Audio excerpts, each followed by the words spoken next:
1. Quick background. Recent college grad working 2 jobs. All the jobs I've ever worked have been service industry. Currently one of my jobs is at a higher-end restaurant. Tab for a table of 2 is often $40 to $70. I've never ever had the mystical, magical $100 tip. Okay. I've had coworkers who have gotten ridiculous tips, but most of the time I'm the recipient of the fairly average 15 to 20% tip. I've had a lot of doubt lately about being in the industry because all my coworkers make at least $200 a week more than me, it seems. And I don't know if it's just something about me that's off-putting to guests or something else that I could be doing to improve service. I work really hard running food, cleaning, helping out. But I've had plenty of coworkers at various jobs tell me that I'm too nice, too polite, rub people the wrong way, too stiff, which sucks when you're in a customer-facing industry. Anyway, tonight, I had the $100 tip. It was a table of 2 who both had glasses of wine each, apps, entrees, and a dessert. Tab was $70 or so, and they had been fairly friendly during the service. When I dropped off their card after processing their payment, they wanted to chat. The couple had been asking me about how long I worked here, where I had worked previous. I told them I worked X and Y while finishing my degree. They wanted to know my degree. I told them. I get a little chatty when talking about my degree because, well, it's my passion. I didn't talk their ears off, but I confessed to wanting a different job and being in the process of currently applying to various positions relevant to my now complete degree. They wished me well, and I told them genuinely, thank you for asking, but then had to cut the conversation short with a brief, enjoy your New Year's, because my section got double sat. The host cleaned off the booth and dropped the booklet off to me with the receipts while I was putting in the new table's orders. I opened the booklet and was legitimately shocked. $100 on $70 tab. I was frozen in front of the point of sale just staring at it. My coworker needed the terminal, so she nudged me and then saw the tip and congratulated me. I just burst into tears. I've been struggling with finances a lot, especially with the holidays. Finances are hard, and I nearly cried at family Christmas because I wasn't able to buy my family many gifts. Only small gifts because of money issues. Rent is due on the 1st, and I had been really worried about affording it, and also paying bills on time. Legit, just this one tip made it so that I was in the clear for rent and also utilities. The city where I work is solidly upper middle class, so $100 is just what these people spend on a normal night out. But it made my entire year, y'all. Other coworkers heard about it and came to pat me on the back saying, "Nice work, you've sure earned it." Random negative on the story. All my coworkers were happy for me, but, of course, since it's over 75% of the tab, I needed a manager to input the tip. Manager on duty doesn't like me that much. Looked at the tip and said flatly, "What did you do to deserve a $100 tip?" As they put it into the point of sale, I explained, truthfully, and the MOD just shrugged at me like, maybe it was supposed to be 10. Whatever. 2. The bar I regularly DJ at is closing after New Year's Eve. Last Friday I was playing the bar's usual style, classics, golden oldies, and everything you'd associate with a good old bar. No pop hits, just old school stuff. I was also taking a lot of requests since, what the hell, less work for me, but only if they were in the right genres. Cue the girl, around 2 to 3 a.m., I can't remember. She started bothering me to play either Rihanna and or Beyonce. I said that's not my style nor the bars, so I won't play it. I let her know if she wanted a different song or group that I could play. Nope, still the same request, so I put my foot down and said, "This is my limit. I do not play that music. There's a bar across the town square that does." She gives me a death stare, starts being all passive-aggressive, bothering my friends and other customers to ask me to play her crap. Bumping into my friend sitting across from me at the bar to give me more death stares while she skulked by. Eventually, I had to help out the barkeepers by washing empty glasses, since it got super busy after a nearby event ended and a crowd came to our bar. I look over my shoulder and I see her try to step behind the bar to my DJ position. I jump in front and give her a death stare back. Don't mess with my gear. That stuff is expensive. And I point at the security camera above me. I go back to washing. I look over my shoulder, I see someone familiar, old DJ and barkeep, at the computer. I jump in again and ask what he wants to put on. He said he didn't think there was a DJ and some girl asked for a crappy song. But he didn't want to put on Rihanna or Beyonce anyway, so he was looking for some CCR. So I figured, fuck the dishes, I literally have to guard the computer from her. After a while, she starts whining in my face again, telling me, "If you ever have to DJ again, I won't come. You lost a customer, blah, blah, blah." I'm like, "You're in luck. This is literally my last night as a DJ." She didn't believe me, but I explained this is the only place I DJ and it's closing down within the week or so. Tough titties. Amazing how liberatingly obnoxious you can be when you know your place will be closed in a week anyway. He was tongue-tied and didn't reply at first, then whined some more about, "How many people do I need to convince? None, woman, none. I'm not playing those songs." And at last she said the most hilarious words in history. "You just made an enemy, you know that, right?" I immediately shouted out, "Hey everyone, I made an enemy!" And she got laughed at some more and left after complaining to a random customer some more. The customers were tired of her shit too and were glad to see her go. We should have thrown her out, really. Best part, she wrote a super mean comment full of lies on our Facebook page straight after at 4 AM. But the boss deleted it before I could react with about 100 laughing emojis and a correction for her pathetic lies. Lame. Boss was with me behind the bar and he was laughing the hardest. Loved working for that guy. Good times. Can't wait to see her again. It's been a while since I made an enemy. The last one I made with DJing just didn't come to the bar anymore after she tried to water my laptop down with a pint. I wasn't there, but apparently Saturday night was even worse for that DJ, and the bar in general. Lots of beer throwing, both on customers as well as personnel. Someone nearly got glassed. Drunk people aim is terrible, luckily. DJ got attempted assaulted for not playing a song. A lot of people were trying to blatantly steal stuff from the bar, for souvenirs since it's closing. A perv who was trying to touch asses, cops were called, people were thrown out. It was crazy apparently, but made quadruple of the normal profit. Last time the bar will open is New Year's Eve, but it's ticket entry. And we controlled who we sold tickets to, so only known regulars got in. We even hired security because we expect a lot of people to show up anyway. Usually the DJ is security, since the bar should be chill, but last weekend? Oof. 3. To the lady in front of me in the sweet green line today. Note, I work as a server full-time, but today I was a customer at a Sweet Green, a fast casual salad chain. When the worker didn't come to the counter within 5 seconds of you standing there, you called out, "Hello, is anybody going to make my salad?" He then apologized, said, "Yes, ma'am," and asked what you would like. You took a while to decide which ingredients you wanted in your salad, and even asked to sample the different types of chicken. You asked for extra salad dressing and heavy servings of all the toppings. The worker then asked if you'd like a drink. You asked for a water cup with 3 or more lemons freshly squeezed in it. The entire store was held up and a line began to form as the worker tried to put the correct amount of lemon juice into your plastic cup and was berated by you for not getting it perfectly right each time. You were cold, dismissive, and patronizing towards him. The line continued to be held up when your gift card declined. You asked for a manager and insisted there was money on it. The manager said the sale was not completed, but you bullied the staff until eventually they just gave up. You then decided to help yourself by filling up your free water cup with one of the specialty drinks, which cost $2.50. I saw you do this, shamelessly, and all you said to me was, "Can you move out of the way? I need a fork." I am by nature a shy person, and I will never fully understand what causes people to seek attention and special treatment like this in public.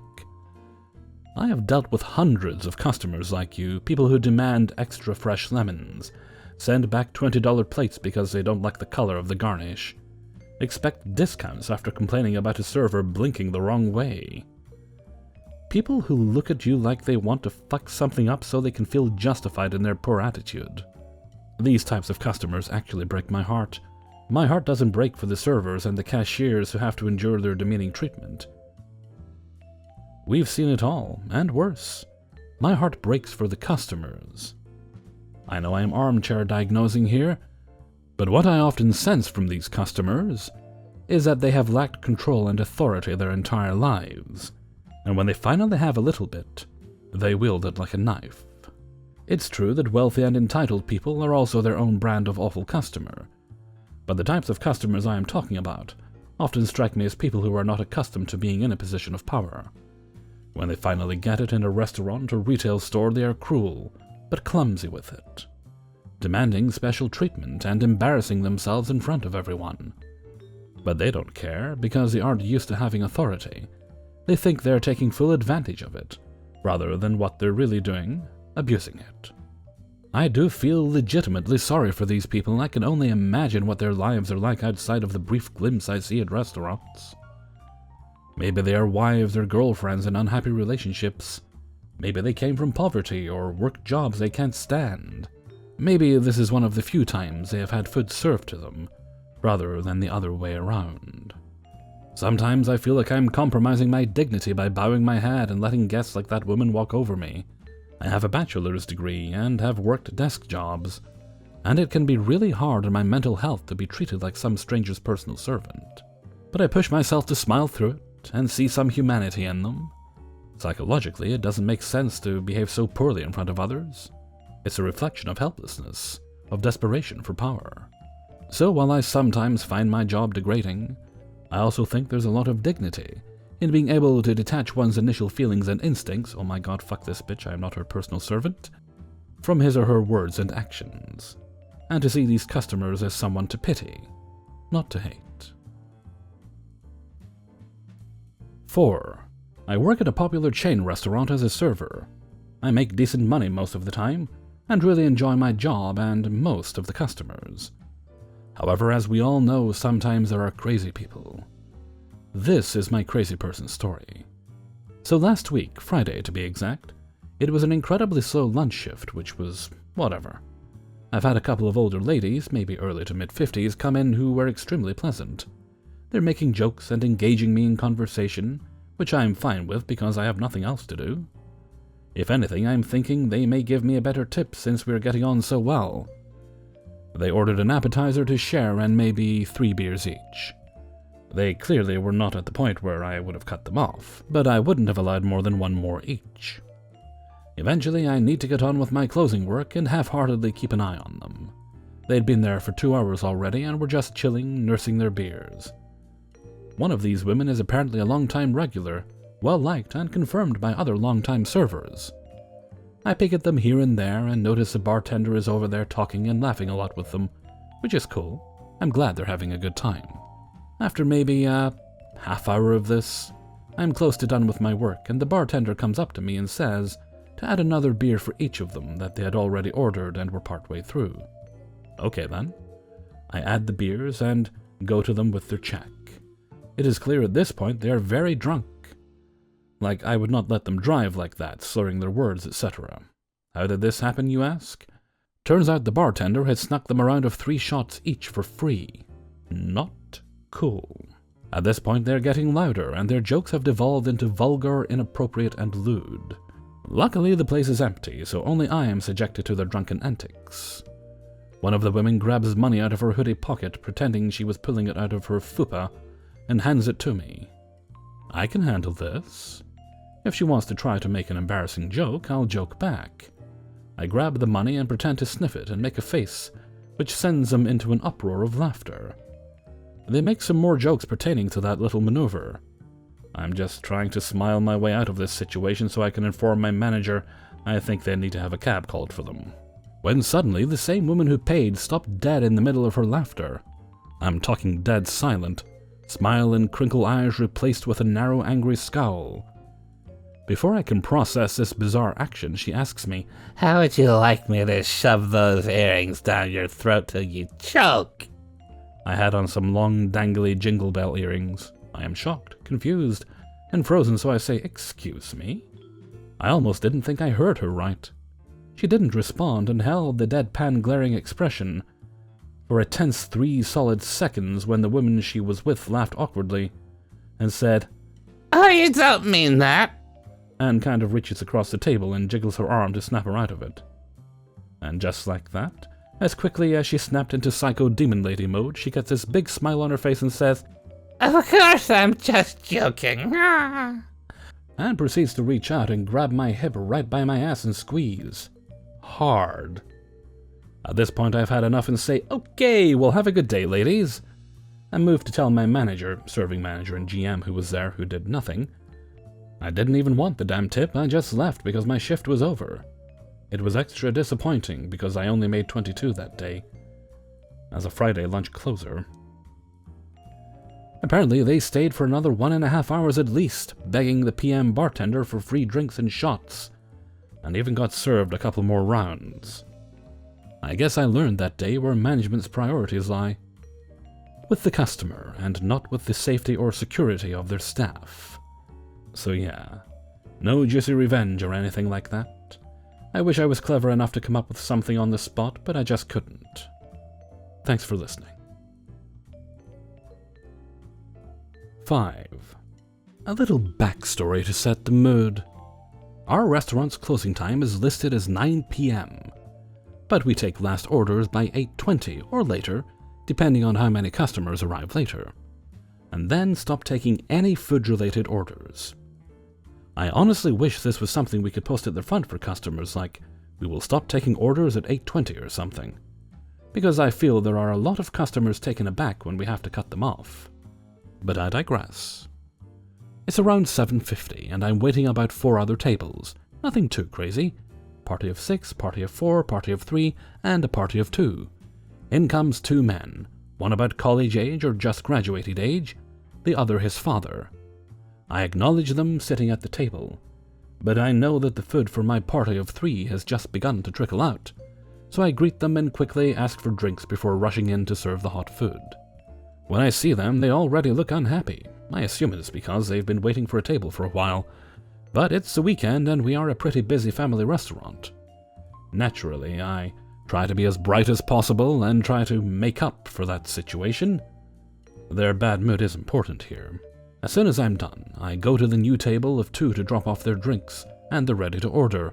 I feel a bit guilty at this point because I feel like they've waited quite some time, but I shake it off because I hope they realize I was busy, considering I had been serving 2 tables away from them and managing a rather needy party of 6. While they order, the younger one just stares at me looking pretty apathetic. The older man is placing his order, but I notice he's mumbling most of the time, so I try to catch what he says and repeat to confirm. He says I've got it, but they're considering ordering more, so I take 1 menu and leave. To quickly interrupt, I'm a younger, newer waitress in this restaurant. The restaurant is a Japanese one, and the majority of the waitresses, chefs, and manager primarily speak Japanese.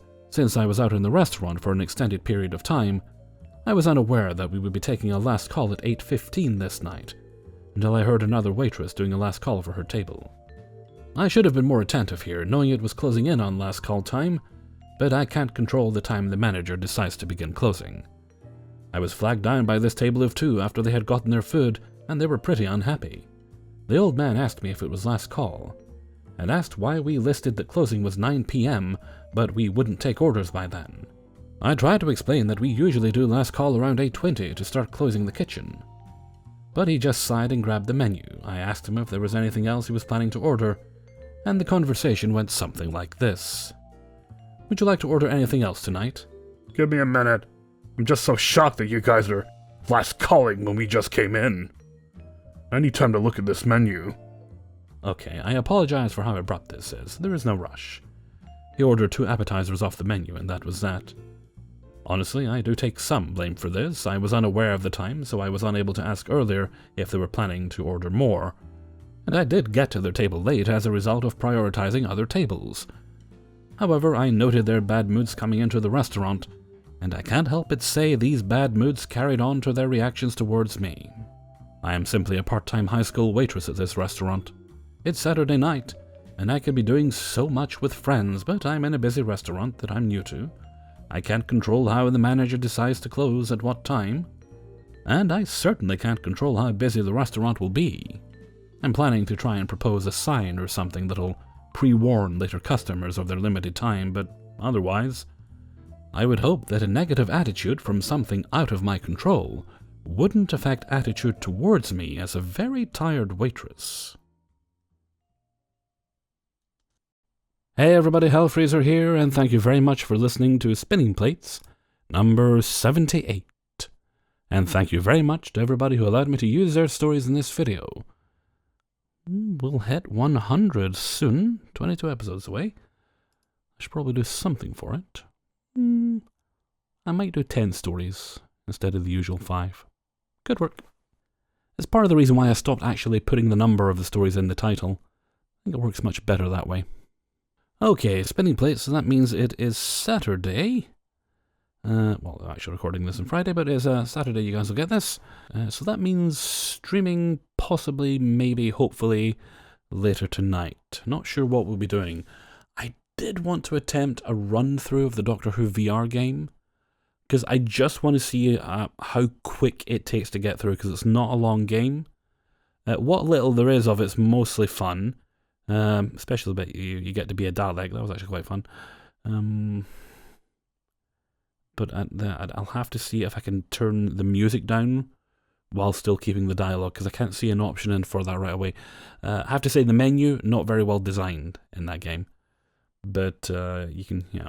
So it might be a matter of doing it without sound but have subtitles on. That might work. We'll see. Or we might just play Sherlock Holmes again, because you guys seem to have been enjoying that. Okay, and with that, I'm going to head off for now. So until next time, thank you very much for listening. And take very good care of yourselves.